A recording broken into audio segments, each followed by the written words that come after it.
Hello there everybody, Sam's Trains here, welcome back to the railway and welcome to another review. Today it is a brand new steam locomotive from Hornby.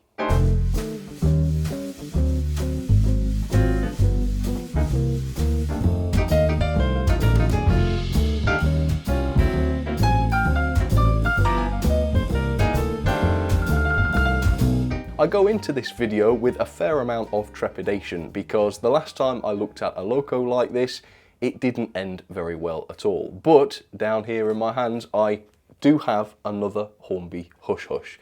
Now this is a different Hush Hush to the one I looked at last time. Obviously it's blue, garter blue, just like an A4, but it's also a rebuilt Hush Hush, unlike the one that I looked at last time, which was an unrebuilt in the original condition. So this one did not come from Hornby.com. I was fortunate enough to pre-order this from Derails Models at a much better price, around £20 cheaper at £197.99, which is obviously much better. And for that money, even though it was less, I actually got some decent packaging this time. So thank you very much, Derails, for caring enough to actually put some bubble wrap and some foam and some newspaper into the box so that my model stood a good chance of arriving with me in one piece. Doesn't seem like a lot to ask, but these days apparently it is. So very interested to see what this new Hush Hush is like. Hopefully the quality will be much better than the previous one from Hornby, and hopefully the performance, well, hopefully the loco will just work. I mean, it doesn't seem too much to ask for, but again, looking at the last Hush Hush, apparently it was. So let's get this out, let's see what this is like, and let's try another Hornby Hush Hush. So as you probably know, since I last reviewed the Hornby Hush Hush, Hornby have put their prices up yet again. So the new RRP for these Hush Hush locos is £241.99. Unfortunately though, for the retailers, and I bought this from a retailer, Hornby have not honoured the original price. So unlike Hornby, the retailers are having to explain to their customers that prices have gone up yet again and pay up if you want the models. Now, yet again, because Derails Models appears to care about their customers, they've actually said, no, we are not going to increase the pre-order price. Not again, because we did it just 6 months ago. Hornby have put the price up twice in the last year or so. So out of their own pocket, Derails have taken a bit of a loss on selling these, purely so that they don't have to increase the price yet again. So I think that is really admirable, and of course it's another example of Hornby taking a poop on their valuable customers, which is a great pity. So looking at this Hush Hush through the front of the box, it's clearly a very different beastie to the original Hush Hush that I looked at. Now unfortunately I don't have that original Hush Hush anymore. I sent it back to Hornby because it was inadequate in most areas, so I can't compare the two, but obviously this is going to have a completely different body on it, which is going to be pretty interesting. Let me show the end of the box then. So this is the version I've got. It is R3843. It is LNER rebuilt, class W1464, and it is number 10,000, as the last one was. Of course, same locomotive, just from a different period of time, in this case after it was rebuilt. Let me show you the back of the box then. So this was classified as an 8P, class W1, as you can see. In the middle, you've got a brief history of the class. As always, if you want to read that, pause and do so. And then on the end, there are some diagrams from Hornby here, and these are dated 2020, which gives you a rough idea of when they were actually designing this thing. So, moment of truth, I'm really looking forward to seeing what this is like. Hopefully it just works. That would be magic, wouldn't it, at this point? The picture on the front of the box shows the back wheels are actually touching the ground. So we'll find out whether that's sort of false or not, I suppose. What do you think the answer will be? I've got an idea. Anyway, there it is. I mean, you could blink and consider this an A4, couldn't you? Because it really does just look like a slightly elongated A4 if you're not paying attention. So yeah, this is going to be a very interesting video, I should think. Yes, right. So we've got the operating and maintenance instructions here for the W1, original and rebuilt, which suggests that the chassis are the same, which would make sense. So you've got standard lubrication, accessories, yeah, shows you the flanged wheels that you can fit if you want to, but obviously then you can't use this on tight curves. Other accessories, cylinder drain cocks there, you saw all of this during the last review. How to connect and disconnect the loco and tender, body removal, DCC, close coupling, all of that good stuff, and and also brake rods on the back. So it's all pretty standard really. Right, here we go then. Let's take our first look at Hornby's rebuilt Hush Hush. Let's see. Right, so accessories pack then, let's see what you get in here. So, yep, you've got the flanged axles as you'd expect. You've got the brake rigging for the loco there, painted cylinder drain cocks, which look quite nice and detailed. A coupling, that's presumably for the front, and what looks like a little bit of buffer beam detail, some pipes and such, which you can fit if you want to. So that all looks good. Now then, let's take a look at the loco herself. Let's have the first look in the flesh. Okay, and there it is, the Hornby rebuilt Hush Hush. Okay, so, I mean, we've looked at a lot of Bachmann recently, haven't we? And even though I would say Hornby's finish is definitely improved from previous Hornby locos, the quality of this is not the same as, let's say, the 812 from Bachmann. Yeah, it still looks a little bit plasticky given what it cost and given what else is out there on the market. The top of the cab looks a bit better actually, but I think that's because it's covered in oil. So we'll just get some of that off. There we go. On the plus side, it's given it a nice finish. So yes, well done Hornby. Okay. So even though this is a large loco, it does feel really, really heavy. I mean, the weight is noticeable straight away. And there it is. And I've looked at a Hush Hush before, and yet this still feels like a completely different experience. It's just completely different, isn't it? In livery, in body shape, yeah, it really does look like a totally different engine now. At a glance, I mean, it does seem reasonably simple, doesn't it? This body in particular doesn't have the same complexity that the previous W1 had, and I think I'd be much crosser about that than I am if I'd paid Hornby's full price for this. But if it turns out to be quality, then that will be all good as far as I'm concerned. So we'll take a close look at this in just a second. We'll find out whether it's any better than the last Hush Hush. But for now, I know you've heard it before, so feel free to skip ahead if you want to. But here comes a little bit of history on the Hush Hush in real life. Officially known as the LNER W1 class, the Hush Hush locomotive got its nickname because as an experimental locomotive, it was kept secret during development. There is some discussion as to whether this is the actual reason they got their nickname, but this is at least one popular theory. A unique locomotive, both in looks and in the fact that only one was designed, it was also an experiment in high-pressure steam. The original boiler was rated for 450 psi, which is significantly higher than on other locomotives. Gresley's A1, for instance, had a boiler pressure of only 180 psi.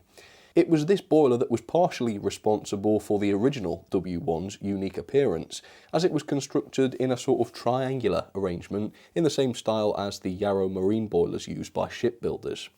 The unique status of the Hush Hush goes even further than the unconventional boiler, though based on Gresley's tried and tested Pacific chassis, an additional set of trailing wheels were added due to the extra length, making the W1 the only standard gauge 464 locomotive to run on a British railway at the time. Despite all of this, steaming was, sadly, relatively poor during tests, and it never really met the standards expected of it.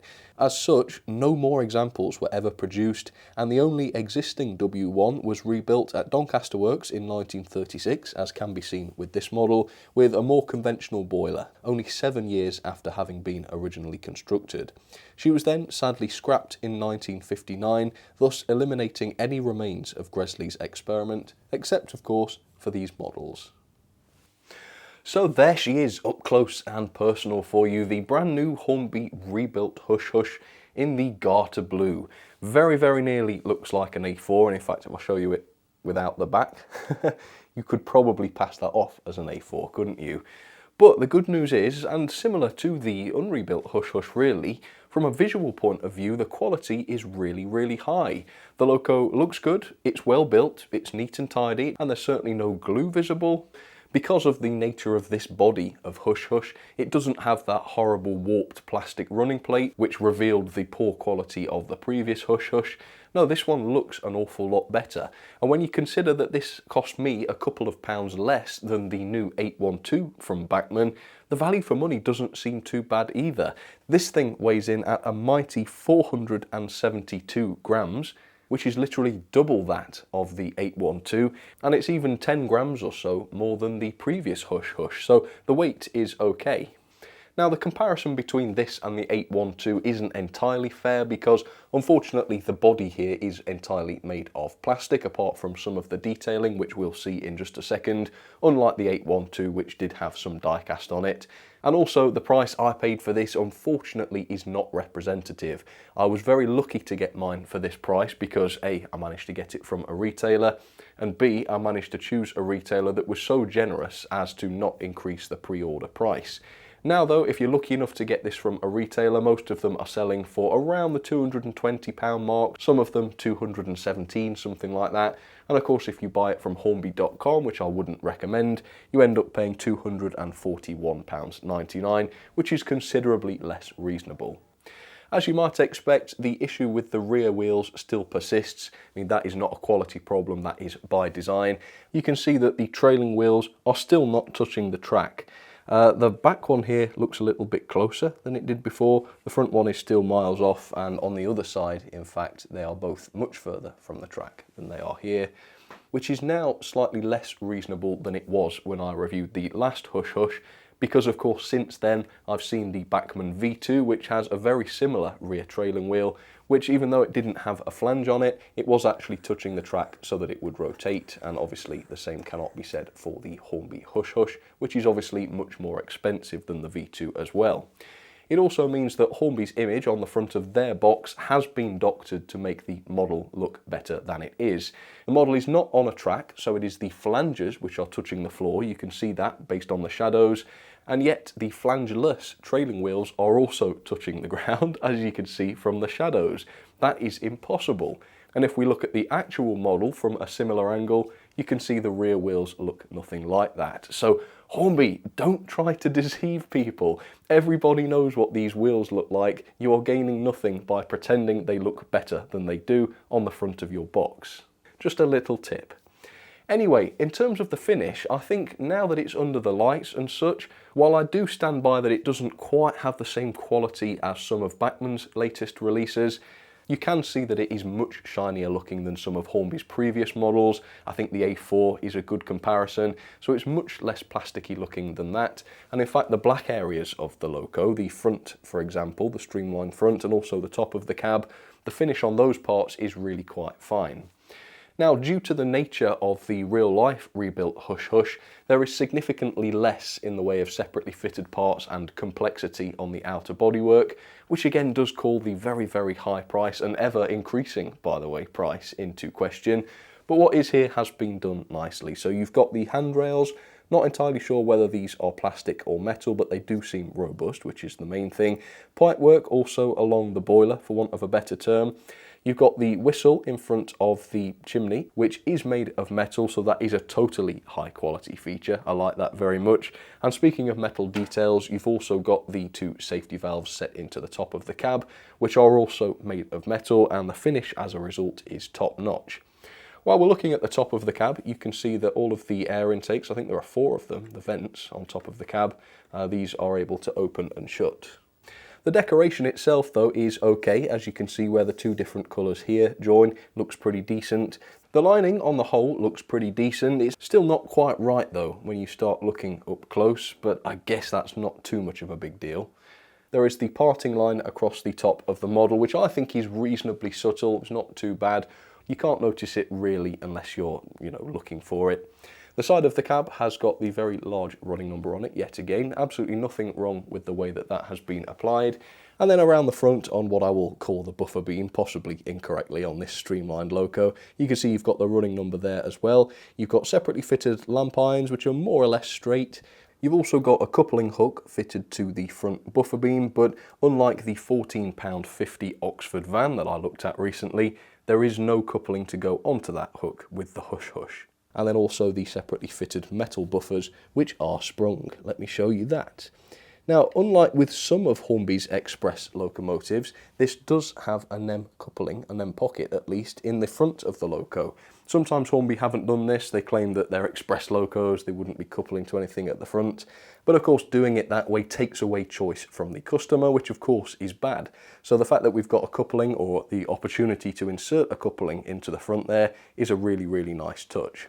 And then on the other side of the loco, there's a little bit of extra detail. The bodywork is a little bit more complex, and you've got what looks like some sort, it's probably a reverser rod or something along those lines, but it looks quality. It's made of metal, as you can see, and you've also got the speedo equipment fitted on that side as well, which looks really good. The cab has the glazed windows, as you can see. This is a simple livery though. Looking close like this, there's no lining or anything around the windows. So when you couple that with the fact that the outer bodywork is reasonably simple in the way of separately fitted parts and complexity, it does make you wonder why they've had to charge quite as much as they have for this. I know I sound like a broken record, but it is something that confuses me. That does not apply though to the cab detail. If we look inside the cab, yeah, it's really, really decent inside there. There's a lot of detail. It is similar to the other W1 cab from what I remember, although as I say, I don't have that to compare, but you've got fantastic pipework, which is all nicely picked out. All of the gauges are painted as well. There is no firebox glow on this loco, no lights of any kind fitted as far as I know, but again, the firebox door is a little bit more realistic as a result. And then pre-fitted, we have the cab doors, which are reasonably good quality, and also a tender fall plate, which may or may not have been designed to pivot, but mine is fixed in place. Accidentally or not, I'm not sure, but I'm not going to try and force that to move. This loco has standard Hornby wheels with decent looking centres, as you can see, no axles poking through, and it's the usual setup as far as I can tell, of the main wheel being made of plastic and then the outer tyre being made of metal. It works, it looks good, and the front bogie wheels look even better as far as I'm concerned. A nice design on those. The coupling rods and the valve gear though all look great, don't they? Very nice and fine, quite realistic, and hopefully they ought to look decent as they run along. So a simple loco, but just the job, and of course the simplicity is not due to Hornby's laziness, it's due to the way the real thing looks. So I don't have any problem with that, except, as I say, slightly for the price. Let's take a look at the tender then, which I think is another different tender. Again, I wish I had the last Hush Hush in order to compare, but no, this does look new to me, or I guess that could just be down to the livery. But yeah, it's a great shape, this tender, isn't it? Almost streamlined. I mean, it's not streamlined because obviously the streamlined curves on it are going the wrong way in order to be streamlined, but it gives it that aesthetic look, doesn't it? So yeah, nice curved lines all over the tender, really. It looks fantastic. You've got the decent underframe detail, as you can see. Most of this is just moulded, but it looks the part. The wheels are painted, as you might expect, into the same colour as the loco wheels, which is fine. Quite a few separately fitted controls on the front of the tender. All of that looks good. In the top, you can see the removable coal load and also the corridor pass-through, which is a part of this tender. You can just about see the water filler cap, which is accessed through this very interesting shaped hole. Almost looks like the shape of the original W1 boiler. Do you think that was intentional? Quite cool though, isn't it? And then around the back, you've got, again, that poorly manufactured window on the back. Why does that look so poor? I don't get why they didn't refine that a little bit more. But then you have got the grab rails, the steps, and also the lamp brackets. And the buffer beam also has the metal sprung buffers, and also a NEM coupling underneath the corridor connector, which does not poke out that far from the back of the tender, so it is reasonably subtle. So there you go, that was a close look at Hornby's rebuilt Hush Hush. Overall, no major complaints. Obviously, the rear wheels are not great. I think most people have agreed on that. But in terms of the build quality and the finish, nothing major that I would criticise. For me personally, I would have preferred to see a slightly glossier finish on the body, which is more in keeping with some of Bachmann's latest releases, which I think look really, really great. But you can't say that there's anything majorly wrong with the finish here, and my slight complaint there is more personal preference than sort of genuine criticism. So overall, this is a great looking loco. The level of detail is exactly as it needs to be. It weighs a lot and it's been built properly. So going on the looks alone, absolutely fine. Now though, the part that I am a bit more nervous about, we're going to get this down onto the track and try the performance. So there she is, the brand new Hornby Hush Hush, down onto the track. And the first performance test has already been filmed. And I'm not going to reveal anything about what happened until later on, so stay tuned. Next, I went and did my usual look at the loco mechanism. I'm not going to go into masses of detail here because I covered all of this with the last Hush Hush, but the basics are pickups on the tender wheels, all of them, which is great. Same thing with the loco's driving wheels, pickups on those. The drawbar is inelegant, of course, but it is robust and it is functional, so I don't have a massive problem with it. And you can see there's also been an attempt at wire management there. The wires are all twisted up so that they are as inconspicuous as possible. The base keeper plate is nice and easy to remove for maintenance and servicing purposes. It comes off with just 3 screws. It does look a little bit over lubricated under there, but then again, if the loco works properly, then that is not a problem.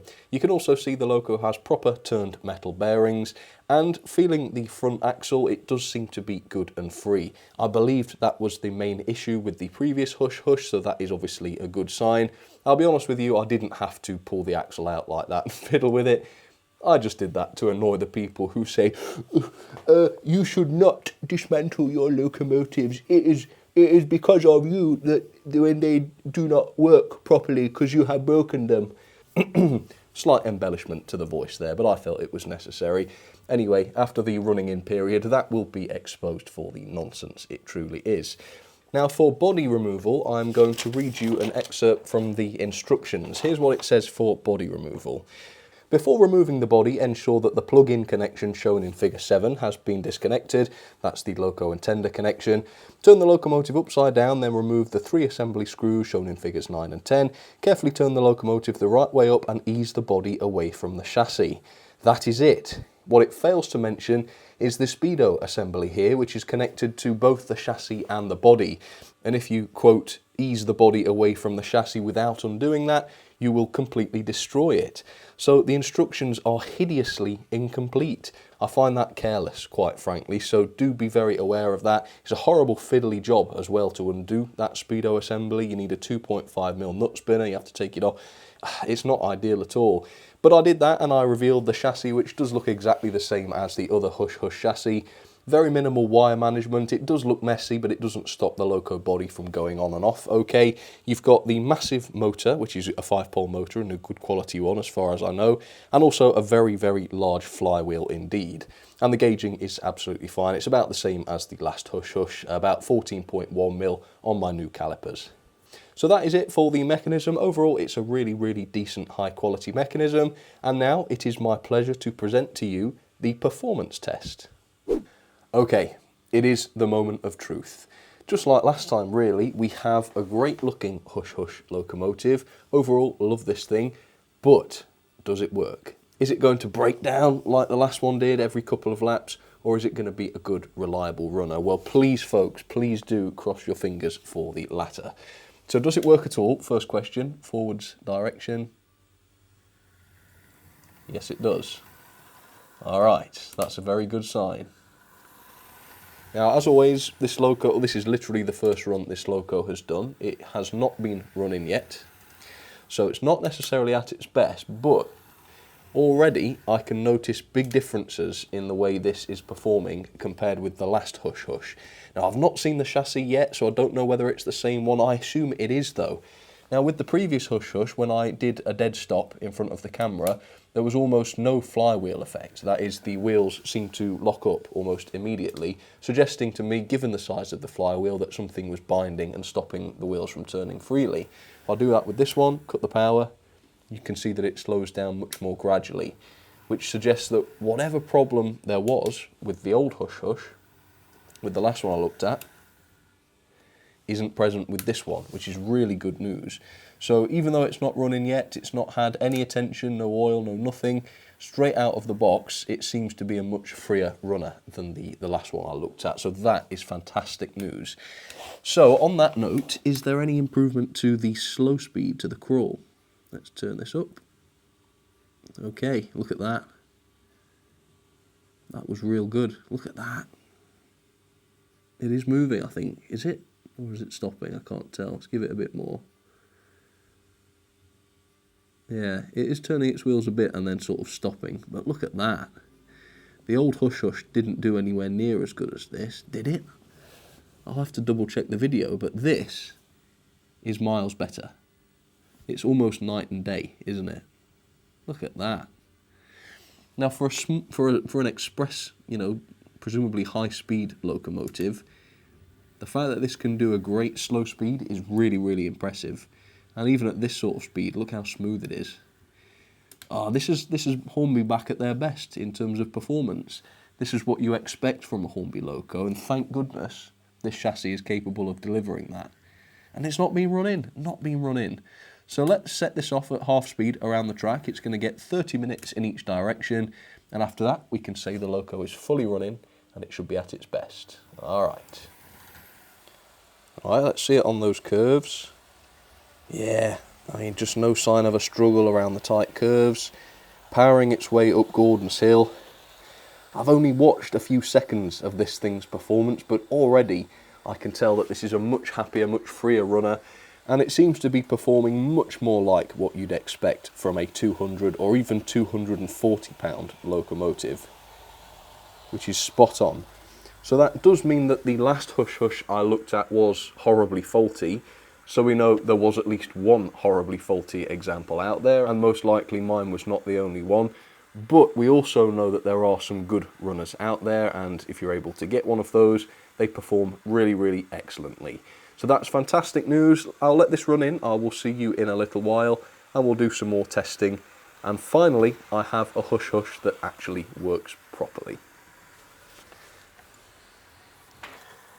Okay folks, I am back, and I've got to tell you, I am very, very happy now. For the first time ever, I've been able to just sit and enjoy watching a Hush Hush just work as it should do.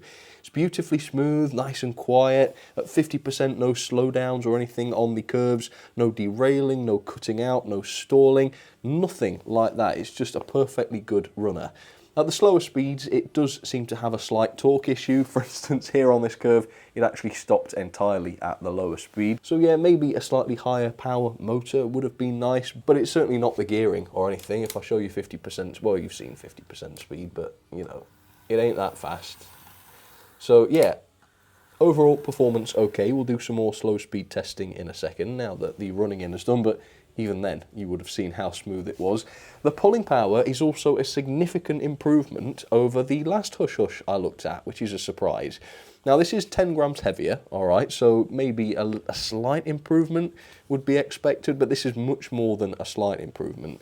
So the pulling force of this is 0.56 newtons, that is the tractive effort.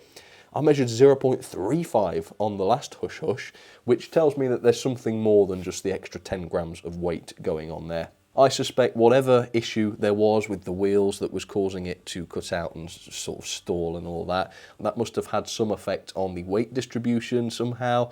I don't know, but this is significantly better, and if this is more representative of what Hornby's Hush Hushes are capable of, then that is awesome, because that should translate to around 33 coaches on straight and level track. And I have set up some teaks. I've got, how many there? 7 teaks. So I think I might have run the last Hush Hush with 7. So we'll see what the difference in performance is there. But for now though, let's see if that crawl is still as good. I think we're going backwards now, but doesn't matter. Yeah, look. Oh, it did sort of take off. Let's try again. It looked like it was going to be good, but then it sped up. It could have been me going too fast, too hard. There you go. There's the sweet spot. Look at that. My word. And let's go a bit faster. I mean, it's just significantly smoother than the last one, isn't it? Did seem to stop there for a second though. But yeah, it's just look at that. No binding up or anything like that. It's not the best performer in the world. I think we have seen, I mean, locos that have more torque than this do perform better at the low speeds. But this isn't bad. Look at that for a crawl. Again, considering what sort of loco this is, I think the slow speed here is perfectly acceptable. Yeah, really nice acceleration curve on it, yeah. And a nice gradual speed up and slow down as well, because of that flywheel. Yeah, it's lovely. Really nice performance. Very, very good. Right, let's go and couple up to the coaches. And for the first time, let's see a Hush Hush haul coaches properly.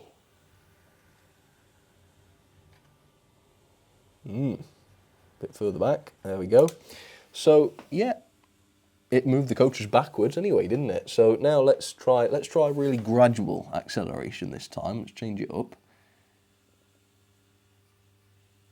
Alright, so it's still sort of crawled pretty well there.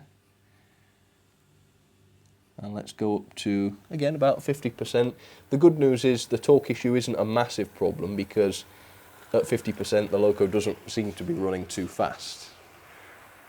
Okay, on the middle line we've got the loco's lookalike. Oh, haven't got it set to go in any direction, that's why it didn't come. Anyway, here we go. This is an actual A4. So yeah, I mean, you can see just how similar it looks, but it is obviously much shorter, so it's not like you'd really mix them up. But there we go, nice loco that one. That is the Hornby Railways Mallard. And then for the inside line, I've gone with something a bit different. I've gone on the line of the LNER's other really bizarre experimental looking loco. So we have P2 Cock of the North. I think the P2s could be considered a bit more successful than the W1s, couldn't they? Obviously, eventually they were rebuilt as well, but at least more than one of them was built. There we go, a small train on that one. And here comes the Hush Hush again, which means it did make it around the track with the coaches, which I'm very, very pleased to see. Nice work. So this is a massive improvement. I am much, much happier with this thing now. Is it still worth the money? Is it worth 240 or 220 odd quid? That depends. I mean, it's still a lot of money for what you get, really, isn't it, in terms of features and such. But then again, the loco works. And you can't deny that that is quite a major point in the loco's favour. So, you know, if you really do want a Hush Hush, provided you can get one that works like this one does, then it's not a terrible value purchase.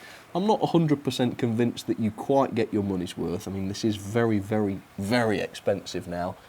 But at least this is a good-looking loco that actually works properly, which is much more than can be said for the grey Hush Hush that I looked at before Christmas.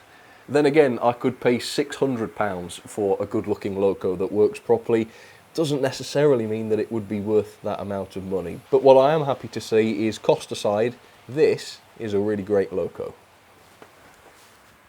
Let's have some ratings then for the brand new Hornby rebuilt Hush Hush. And as you can see, the score sheet looks significantly different to the one that came up before Christmas. The level of detail is the same. I've decided to still give this 5-star because overall the level of detail obviously is fantastic. The decoration is decent. Like I say, not the greatest I've seen. I think Bachmann do a lot better with some of their locos, but it's more than adequate. Plenty of separately fitted details, looks good and realistic if you ask me, and the cab especially is particularly good.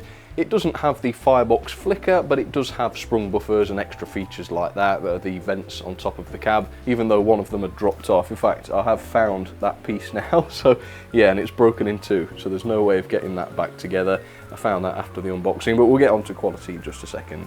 Performance then, thank goodness, does get 4.5 star. Beautifully smooth, doesn't seem to be binding up anymore, very, very good performance. The crawl is excellent. The only reason it doesn't get the full 5 star is that there does seem to be a slight torque issue at the medium-low speeds, particularly around curves and such. It does seem to slow down massively and sometimes even stop. So, you know, slightly better motor perhaps would have eradicated that issue, but overall everything else is fine. Decent speed, for instance, yeah, no problem. The pulling power then is really, really good. Far better than the other Hush Hush I looked at, which is confusing, but nevertheless 33 coaches or 0.56 newtons, absolutely spot on for a loco of this size, exactly what you want. The mechanism I've also given 4 star, it's a high quality mechanism. Bearings, loads of pickups, 5-pole motor flywheel, ticks all of the boxes very easily. I do just wish that the rear trailing wheels were a slightly better design and that the front bogie wheels didn't have such a propensity to take the loco's weight, although to be fair that hasn't made a massive impact on this loco because the pulling power is good, so only a small complaint there with the mechanism. Maybe a slightly better drawbar design would be nice to see, but like I say, it's not a huge deal for me. The quality then, again, is fairly good quality. It's a good heavy loco, reasonably well assembled. I don't think the missing vent on top of the cab was an assembly issue. Slight decoration hiccups here and there as well, which is why this didn't get 5 star. But overall, yeah, it's a decent quality loco. easily deserving of 4-star. And then value for money, now Hornby are very lucky here that I take the price I pay into account as well as the RRP, because obviously the latest RRP is £241.99, which is absurd for a loco with these features. I mean, if it had a die-cast body and a firebox flicker and pre-fitted speakers and all that other good stuff, then yeah, maybe we could talk. But for quite a plasticky loco that doesn't have the greatest quality in the world, and this version is quite a simple model in terms of its bodywork and such, that's not Hornby's fault, but it does mean that this should have been a bit cheaper to produce. However, I managed to pick this up from D-Rails as a pre-order for £197 something, which is much more reasonable, so I've compromised and given it 3-star. If you can get it from a retailer for 220 quid, it's okay, you're not really getting your money's worth, but then this is a very unique item and it does what it says on the tin, so it goes both ways there, doesn't it? Regardless, the overall score is much better for this loco now at 8.43 out of 10. So let's pop that into the logbook, and there it is in top place above the Bachmann D11. At last, the Hush Hush is more or less what it should have been. Well, there you have it then, folks. That is the end of my second Hornby Hush Hush review. And seriously, thank goodness this one was so much better, because I would have been really disappointed if this was a repeat performance of the last example. So we can all breathe a big sigh of relief there. Yes, it's a great loco, and I'm glad that my last review of the Hush Hush, while it was completely accurate, I'm glad that that wasn't the whole story. I'm glad that there are some good examples out there. And this is not the end of the Hornby Hush Hush for this channel. I am hoping to get more Hush Hushes, or at least one more, in the future. I'm not going to tell you any more about that, but yes, I will hopefully try some more so that we can evaluate a third example, and I think that will give us a much better picture of what you can expect if you order and buy a Hornby Hush Hush. But now I do feel much more confident about recommending these things, which is very good. So thank you for watching, folks. I hope you enjoyed seeing this loco as much as I did. Yeah, like I say, actually able to enjoy this thing now, which is great. So I'll continue to do so, and I'll say goodbye to you, and I'll see you on the next one. Alright, cheers everybody, take care. I told you I was clever. I suppose I have just proved it. You know what? You have. I have proved it. How big is my brain? It's as big as a football. A football, yeah. A big football. A beach ball. Maybe even an ostrich egg. An ostrich egg. Yeah.